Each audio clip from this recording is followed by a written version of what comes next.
Okay, ano ang pag-usapan natin ngayon ay tungkol sa pag-a-abroad. Okay, para sa akin, maganda talaga ang mag-abroad. Pero ang pag-abroad ay hindi para sa lahat. Para sa akin, kung wala ka talagang magandang trabaho sa Pilipinas, kung feel mo na kulang yung sinasahod mo sa Pilipinas, okay, pwede kang mag-abroad. Dahil meron kang personality traits na you are a hardworking person. Diba? Yun, isa yun. Kailangan talaga yung pag gusto mag-abroad. Tapos, another thing na bakit maganda ang pag-abroad. Yan, kung hardworker ka sa Pilipinas, pwede ka. Pero kung marami kang pera or laki ng sinasahod mo sa Pilipinas, tingnan mo yung mga celebrity, nag-stay ba yan sa abroad? Wala. Dahil alam mo, pag kumikita ka ng malaki sa Pilipinas, hindi mo na kailangan mag-abroad. Dahil tatlong umulang bagay ang natin hinahanap sa buhay natin. Magkaroon tayo ng bahay para simple man or luxurious na house, ay at least meron tayong matirhan. Yun ang una.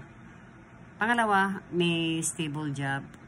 Pangatlo, kahit anong trabaho na, basta merong sahod na dumarating every month. Pangatlo, makakain ka 3 beses saka healthy ka. Ito lang talaga ang habol, ang hamon ng buhay. Pag magkaroon ka na niyan, individual person na, individual. Hindi yun na magkaroon ka na dahil your brother habit, your sister habit, or your family habit. No. Individual. Ibig sabihin doon, pag meron kang pamilya or single person ka, tapos nakuha mo na ito, that means you will feel, kahit simple lang, hindi na masyado na malaki, you will feel na you fulfilled something sa buhay mo. Diba?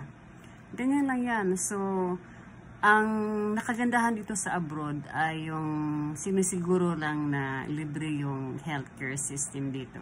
Kaya kung magkasakit ang mga tao dito, kung kailangan ng gamot, ay talagang kaya sa busa. Lalo na pag meron kang trabaho, kahit anong trabaho, nagtrabaho ka ba sa retail stores or pizza stores, kasi required yan dito Kailangan, kahit kaano kasimple yung trabaho mo, kailangan talaga na meron kang benefits sa mga empleyado mo. Kaya yun, yung gamot mo, kaya nakakuha ka ng libreng gamot dahil kasi sa yan sa trabaho mo kahit gaano kasimple, hindi lang yung malaki ang sinasahod mo kaya ka nagkaroon ng coverage. Hindi, ultimo, ordinary or simple yung mga trabaho mo, kahit nasa restaurant ka pa rin, meron ka pa rin mga coverage, or mga fast food, meron kang mga coverage from the work paid by your employer, kaya nagkaroon ka ng free gamot. Consultation naman at anytime, bayad yan, is galing yan sa gobyerno. Yung mga consultation dito, yung sa gobyerno galing yan, kahit magpakonsulta ka, libre yung consultation mo. Tapos yung gamot mo, kaya mo, mga gamot hindi man talaga masyadong dito mahal ang gamot, dahil yung mga sinasahod mo, kahit simple ang trabaho mo dito, ay mabibili mo pa rin yung gamot.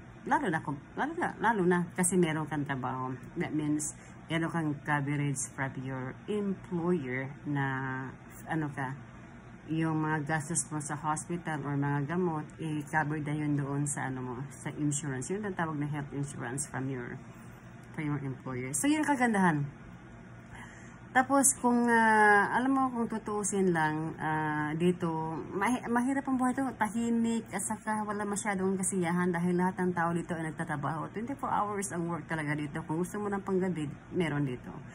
Gusto mo ng araw, meron. So 24 hours ang work. So ang mga tao talaga ay busy. Kaya minsan pag gusto mong pumunta ng kaibigan, ay tatawag ka pa, mag-set ka pa ng appointment kung kailan available, kailan ang off niya. Hindi yung basta-basta mo lang puntahan, bisitahin at tatawagin doon sa pinto na sabihin mo, "Hi Pearly, andito na kami sa labas ng bahay mo.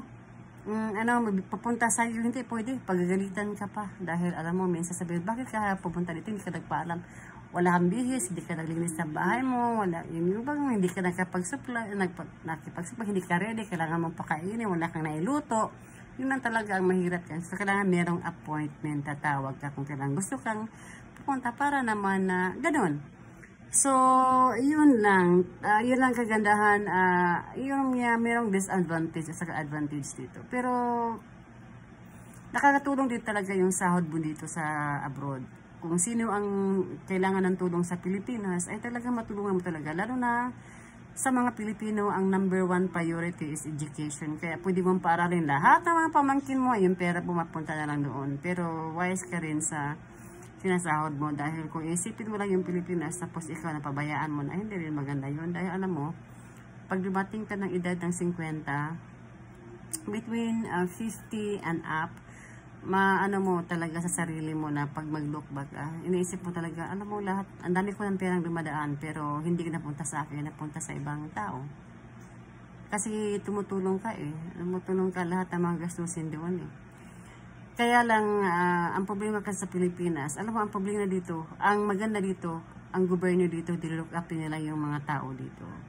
Ang sa Pilipinas naman, yes, nilook up din nila ang mga tao dito, pero dapat kasi, ang kailangan kasi, sinisiguruhin talaga nila na may trabaho ang mga tao. Maano pa naman, lahat pa naman mga Pilipino ay may pinag-aralan O kung sayang lang yung pinag-aralan nila tapos walang mga trabaho, dapat kasi yan, kahit anong trabaho na makikita nila, basta meron silang sweldo na kaya nilang suportuhan ang sarili na.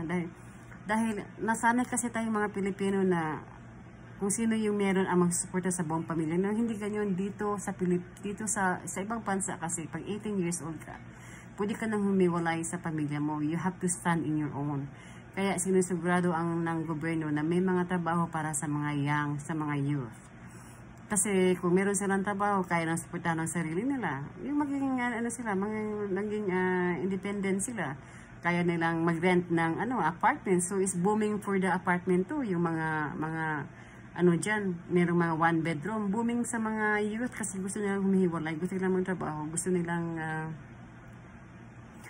mag-self-support. Basta lang may trabaho, may pambayad, okay na yun. So, dapat meron tayo ding ganyan na kung kaya mong kung meron kang trabaho, kasi dapat isipin mo individual Individual kasi hindi yung pamilya mo yan, tutulungan mo, hindi yung ganyan, hindi, wala yan dito, family hindi. Dito, 18 years old ka, pag 18 years old ka, pag wala kang trabaho, ipupush ka, maghanap kang trabaho at saka supportahan mo yung sarili mo, ganyan.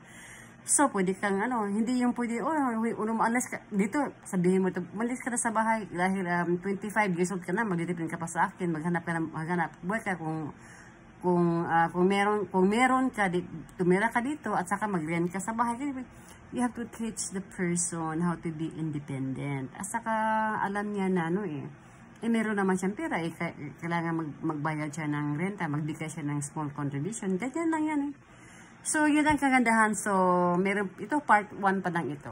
Meron pang mga part 2 dito. So, titignan natin paano yung part 2. Okay guys!